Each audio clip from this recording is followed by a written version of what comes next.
I'm Rajiv Iyer. I'm in the senior director in the product management team. I was here last time, and thank you for inviting us back. I wanted to share our journey with you. We've been building a lot of solutions, and you saw some of the innovations that we've already done, integrating into a centralized AI-driven Ruckus cloud. After me, there are two more speakers who are going to talk about IoT and an exciting new product in our portfolio. So I'm going to be very mindful of time, but I also have two segments to present. So let's start now. We are going to talk about application quality of experience. If you remember, Avril, last time we were talking about Zoom quality of experience, and some of you had some great questions on that, whether we did live quality of experience with Zoom video quality. Here, that was after the pandemic. Our customers were really asking us about a solution for Zoom quality of experience. What we have since seen in our purpose-driven journey, every vertical that we are going in, people are asking us the same thing, but the applications are now different. We have to come in and explain why application quality of experience is not meeting their benchmark, or what would it be, or what should they do if it is not meeting their experience levels, and what should be a good benchmark. That's the problem we started looking, and that's where we saw that this is actually a pretty thorny problem. One of the things that we see it is challenging is because it's not just client, it's not just access point, it's not just LAN latency, it's not just WAN latency, it is the application server performance as well. And I'm going to share some examples with you towards the end of the first segment to see how they can vary. So the first off, one thing we learned was any of your standard traffic modeling is probably not going to work, period. Most of the standard libraries will think about traffic and interpacket arrival as a Gaussian model. Doesn't work. We live in a Wi-Fi world. We have to deal with roaming, retries, access to medium, aggregation, lost packets. All of these have a say in how the interpacket arrival looks like. And this is different across all different application flows. So that is a critical point. So we decided to figure out, okay, let's not think about it as a static problem at all. It's a dynamic problem. So how do you model this whole dynamic element of this experience? That was the first big question to answer. Our current solutions, you can't have local installed software at each point that to characterize that link. We needed to do something different. One of the things we realized. Can you go back? Go ahead. I'm curious about your last bullet point there. Yeah. Do not provide dynamic benchmark based on historic trending and usage patterns. Why not? That seems like a pretty good approach to me. For every application, every client, every app server, that is not there. Oh, not one full threshold for all of Full those. threshold. Gotcha. Okay. So what we are trying to solve is for all clients, across all access points, across all application servers, even teams, right? You could have one call going on in US, one in Singapore look very different. Mm-hmm. So if you wanted to characterize all of it, the static benchmarking will not work. You have to take into account what's going on in that particular building, maybe. Well, we know the static benchmarking won't work, but why won't the dynamic benchmarking work?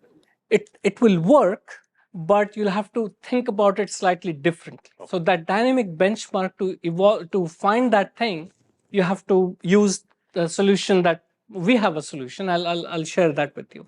So yeah, it is a dynamic benchmark problem to your point. That's right, Sam. So what do we think about this? We have to get a machine learning model in play. It has to be unsupervised because you cannot teach the model. So there is machine learning in two levels. So there is hybrid and federated. So you have two levels of learning happening. One is at the AP. AP has the machine learning model, and then one at the cloud level. So the data flow is pretty standard.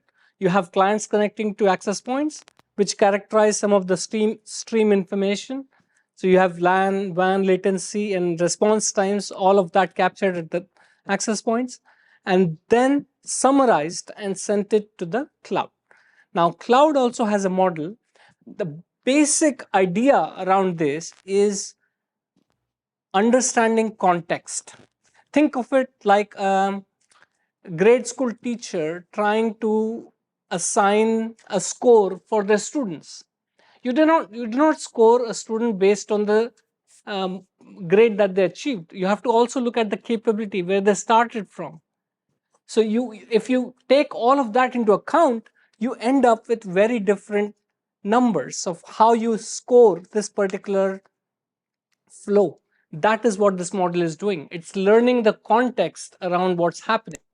So you could have great networking in one site, and if that the best of that site is probably not the same, if it is falling below that, it could be already be much better than what other sites can do, but it's not the best for that site. So we have to try and train that model and capture that context, and that's what these two models are doing. I'm going to share an example with you. This is a live example, same thing that we were talking about. Lots of different clients connecting to the access point. Data is captured at the access point level and sent to the cloud, where both those models are looking at the data, plus they are understanding the context. All this data is Zoom data. Sorry, Microsoft Teams data. No, that's Microsoft Teams. When we ran this over a period of 2 weeks, it hit 505 different Teams server. 505. And every server QoE score was in different places.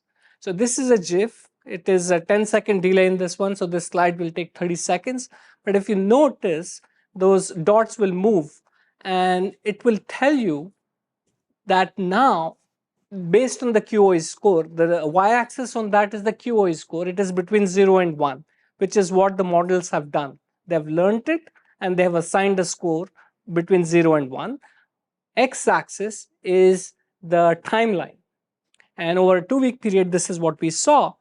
And since we were able to break it down for LAN latency, WAN latency, and the HTTP page download times, we now are able to derive insights out of it. Not only is this score good or bad based on the historical pattern that we are seeing, we can also tell you why it is good or bad. If the problem is on the HTTP or the WAN side, it's probably reflective of something other than Wi-Fi. So we are able to say that. Now think about this. You can then aggregate and roll up these scores and come up with an insight that says, oh, that SSID and that Teams application is not working in that site. So you can now start doing very, very interesting analysis based on that. On SSID level, you can do it on a zone level, which is like a large venue. It on a system level, on an AP group level, on an AP model type, and outdoor, into all of that. So, Sorry, how is it determining the WAN latency part? I'm kind of trying to sort of confuse over there. So, like, what is it telling? What is it using? What data or the flow. just to that server, that one particular server Yes, that is for every server. Okay, so let's say there's a client that's hitting, let's say, I don't know, Microsoft Teams call happening, and my client is hitting 4 servers or 5 servers, right? Yep. And there's latency, and it's telling that, but is that really WAN latency? What if it's just Microsoft Teams and that one particular client, but the rest of them are fine, the rest of the applications are fine, so technically WAN is fine, no? If you drill down to that one client AP level, you'll see exactly that. But if you see at the aggregate level, you will be able to say, okay, on aggregate, how's my Teams server doing on a Teams application doing on this SSID? You will get that information too. Well, but I'm looking at it, if I see you or somebody sees WAN latency, right, they'll think that circuit is pegged, right? I'm looking at it from that standpoint. Do we Just think? to maybe clarify a little bit, where all are you collecting data from to make the determination that the WAN is being pegged? So this information is all collected based on the interpacket flow that we are seeing passing through the AP right now. So you're just collecting from the AP. At the AP, we are saying this is the flow, and since this packet is going to the server and coming back, what is the response type. So that's what we are seeing right now. All right. So this was my first part, and this is a sneak peek of how we are using it in our UI. And in this lower part, you are seeing this U-shaped pattern here, and it's basically, and the y-axis is again the score from between 0 and 1. And what it's showing me is really the QoE score starts being high in the morning times, and then it dips during the peak hours and then picks up again. So that's the pattern that's repeating and makes intuitive sense to me. This is how pretty much how I would have expected. And then breakdown of that overall latency or QoE score across LAN, WAN, and HTTPS. We could do that. Is it the quality of experience score? Is that a Ruckus invented metric? Yes. Or is it? So it's not based on like the aptax score. No. Which is a So this is the model. This is the output of the model that we are learning. And I showed you the two models in there, right? The unsupervised learning model and the AI assurance model. So all that it is doing is it is basically trying to get a number out between 0 and 1. Okay. It That's just what reminds me of aptax, which was something Okay. that is a standardized way of doing the same sort of thing from a flow packet information. So what we are doing same thing for all applications, for all clients across all APs throughout the enterprise. That's the challenge that we have. Anyway, this is my second segment here. My name is Rajiv Iyer. I am a senior director in the Ruckus product management team. And this is going to be a very, very fun topic. I'm sure you have not heard about it. AI-driven cloud radio resource management. All right, let's get started in this one. I really like this because I've been in the industry long enough to know the history of some of these algorithms, and it feels good to come and tackle this problem again and see what else we can do. Some things are different this time around. Jim was talking about AFC. Some of it is scary. Why? Because Wi-Fi channel planning is complex. It's already complex. Sometimes it's almost like black art. You have to know what you're doing, and now you have 1200 megahertz of new spectrum, and on top of it, LPI operation, standard power operation, and you're interfacing with systems that are AFC systems that will also have a say in how you pick channels. If you just look at this spectrum chart, you have anywhere from 7 to 59 channels. And you can pick in every different combination. You can pick a channel width that is different, and then you can pick a channel. And if I ask, what's the best combination? Oh, I don't know. So that's the answer that most Wi-Fi admins are going to have. Now the problem is going to be we are transferring this burden over this to this Wi-Fi admin. Can we help? That's the challenge we took on, and we have a sister company here. So we are doing a lot of AFC development, a lot of 6 gigahertz and Wi-Fi 7 work. So this is something in preparation, and we released this last year.